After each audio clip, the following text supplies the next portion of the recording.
लोग जो आ रहे क्षेत्र के आए हुए थे उनसे हाथ जोड़ के माफ़ी मांगी।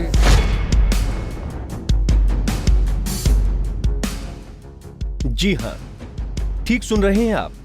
हरियाणा के कृषि मंत्री माफी मांग रहे हैं। एक बार फिर सुनिए। लोग जो आ रहे क्षेत्र के आए हुए थे उनसे हाथ जोड़ के माफ़ी मांगी। अब आप सोच रहे होंगे कि आखिर कृषि मंत्री माफी क्यों मांग रहे हैं, तो चलिए इस रहस्य से भी पर्दा उठा देते हैं।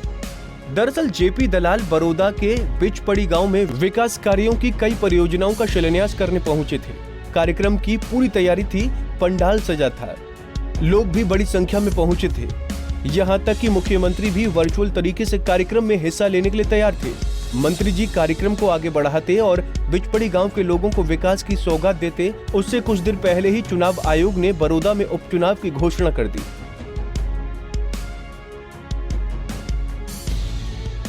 बिना किसी प्रेस कॉन्फ्रेंस के चुनाव आयोग ने अधिसूचना जारी कर आचार संहिता का ऐलान कर दिया। आचार संहिता लगने की जानकारी भी मंत्री जी को कार्यक्रम स्थल में पहुंचकर ही हुई। मंत्री जेपी दलाल ने आचार संहिता का पालन किया और माइक पर आकर समारोह में पहुंचे लोगों से माफी मांगी और कार्यक्रम को रद्द करने की घोषणा की। साल के उसकी व्यवस्था देखनी थी। यहाँ आगे मुझे पता चला कि आचार संहिता लग चुकी है। मैंने मुख्यमंत्री जी से संपर्क किया और जो कार्यक्रम करना था उसको स्थगित कर दिया।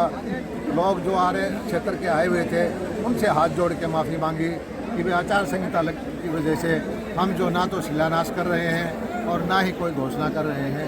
इतनी सी बात कह के, और पिछले दिनों के अंदर सैकड़ों करोड़ रुपए की योजनाएं यहाँ की हैं और बड़ौदा हल्के का गोहाना क्षेत्र का ज़बरदस्त विकास होगा, ये हमें पूरी उम्मीद है। और हमें आशा है कि इस बार जो गोहाना और बड़ौदा और आसपास के इलाके विकास कराने के लिए बड़ौदा वासी जो है हमें आशीर्वाद देंगे। गोहाना के बिचपड़ी गांव में आज जो है कृषि मंत्री जेपी दलाल पहुंचे थे और यहाँ पर उन्होंने जो है करोड़ों रुपए की विकास कार्यों की परियोजनाओं का उद्घाटन करना था, लेकिन चुनाव आयोग द्वारा जो है आज आचार संहिता लग गई है। बड़ौदा के चुनाव को लेकर जो है 3 नवंबर को जो है अब बड़ौदा हल्के के लिए चुनाव होगा। इसी बात को लेकर जब आचार संहिता लगते ही जो है अपना जो कृषि मंत्री ने जो है सभी कार्यक्रम को रद्द कर दिया है।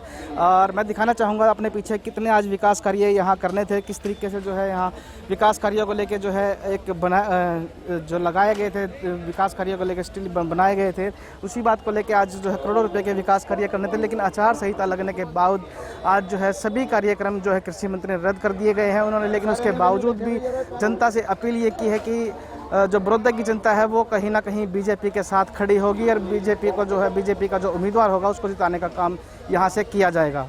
गोहाना से पंजाब केसरी के लिए सुनील जिंदल।